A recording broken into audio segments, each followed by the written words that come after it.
So, let's just get right into it. Have you been scrolling your feed lately and just stopped in your tracks at some bizarre, almost fever dream image? Like a picture of Jesus made entirely out of shrimp? If you've seen something like that, then congratulations. You've just been served a heaping plate of what we're now calling AI slop. AI slop is the perfect name for this new wave of low-quality, mass-produced digital junk. And honestly, nothing captures the spirit of it better than that infamous Willie's chocolate experience in Glasgow. The ads were these incredible, magical, AI-generated worlds. But the reality? Well, it was a nearly empty warehouse with a very, very sad-looking Oompa Loompa. That right there, that's AI slop in the wild. So what exactly is this digital sludge that's taking over? It feels kind of new and chaotic, but the internet has already given it a name, and believe it or not, it even has a formal definition. Let's break it down. And here's the thing that's really wild. This term has gone legit fast. We're not just talking internet slang here. Merriam-Webster, the dictionary people, actually crowned slop as its 2025 word of the year. That's how you know this stuff is absolutely everywhere. Here's the official definition. It really boils down to two key things: low quality and in quantity. This isn't about creating something thoughtful or artistic. Nope. It's about flooding the zone with computer-generated content as fast and as cheap as humanly, or I guess inhumanly, possible. To put it a little more bluntly, just think of it like actual pig slop. I mean, the original meaning of the word was literally food waste, and today's AI slop is the digital version of that. It's messy, it's mostly unwanted, it just kind of oozes everywhere, and it's designed for you to just consume it mindlessly while you keep on scrolling. Okay, so now that we know what it is, how do you actually spot it?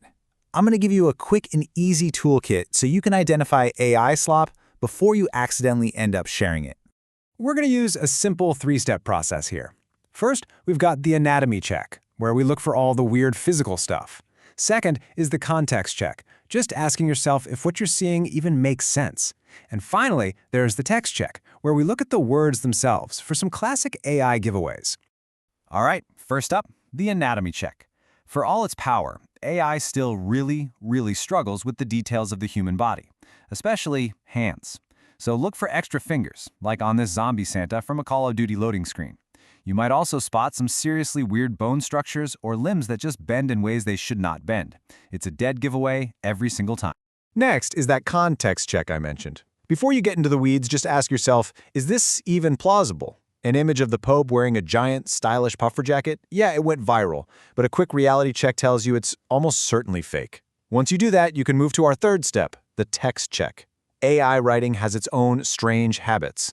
If you see a character named Elara, you should be suspicious. That name shows up about 85,000 times more often in AI writing. Also, keep an eye out for an overuse of fancy, flowery words like delve, shimmered, or tapestry. The AI thinks it sounds smart, but it's just empty filler.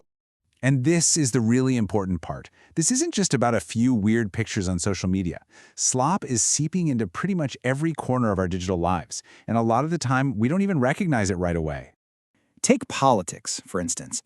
AI slop is being used for something called engagement farming. These totally absurd images, like Donald Trump as a Jedi or as the Pope, are cheap to make, they're fast, and they're designed to do one thing: grab your attention and spread a message, no matter how bizarre or untrue it is. And it's not just political operatives. Big brands are jumping in too, sometimes with pretty embarrassing results. Coca-Cola caught a lot of heat for its AI-generated holiday ads, which included this little gem where the iconic logo is misspelled as Coca-Cola. It's a perfect example of what happens when you prioritize speed over, actually checking your work. Oh, and this one. This perfectly illustrates the problem in media. Streaming services are using AI to create posters and thumbnails, even for classic movies. Amazon Freevee used this image for the film 12 Angry Men. Just count them. There are 19 men in that picture, and none of them look like the actual actors. It is pure, unadulterated slop. And yep, it's even infiltrating our 9-to-5s. Researchers from Harvard and Stanford have actually coined a term for it: work slop. They use it to describe that AI-generated stuff that looks professional on the surface, but has absolutely no substance. You know, those pointless reports and presentations that just create more work for the poor person who has to fix them. So look, while some of this is kind of funny, there's a much more serious side to it all. A digital world that's saturated with slop creates some real systemic risks that go way beyond a few goofy pictures. So why does this really matter? Well, first off, slop is the perfect vehicle for misinformation, like those fake images of devastation during Hurricane Helene that spread like wildfire. Second, it just degrades our online spaces. It buries genuine human content under this mountain of junk, which just makes the internet a worse place for all of us. Third, it's creating absolute chaos in the legal world over copyright.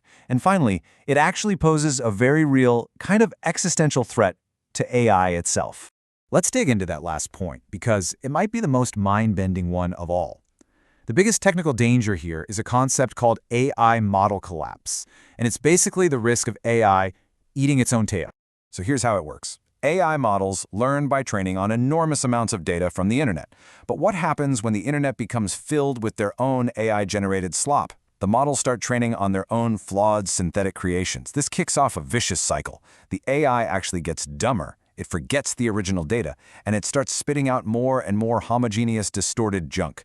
It's like a digital form of inbreeding that could make these incredibly powerful tools basically useless. So where does this all leave us?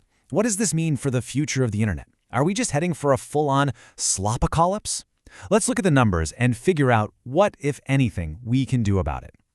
According to a study by the SEO firm Graphite, as of last year, over half, 52% of new articles published online were already AI-generated. The floodgates are not just open, they've been blown off their hinges. The slop is pouring in. And as internet culture researcher Aidan Walker puts it, the sheer volume is the real enemy here. It's not about any single piece of bad content. It's the opportunity cost. The more of our attention and screen space that slop takes up, the less room there is for genuine human creativity, for real connection, and for actual information. So here's the takeaway. We, as the users, we have a choice. We can either mindlessly consume all this slop, which just fuels the algorithms to demand more of it, or we can become more critical consumers of content. Check for the extra fingers, question the bizarre stories, and just refuse to engage with the obvious junk. And all of this leaves us with a pretty urgent question to think about. As AI gets better and better at churning out content faster and cheaper than any human ever could, are we just destined to watch our digital world get buried under a mountain of its own low-quality creations? And for the record, I promise, this entire explainer was written by a human. If you think human-made content is worth protecting from the slop, the best way you can tell the algorithm that is to like and subscribe. It really helps more than you know. Thanks for watching.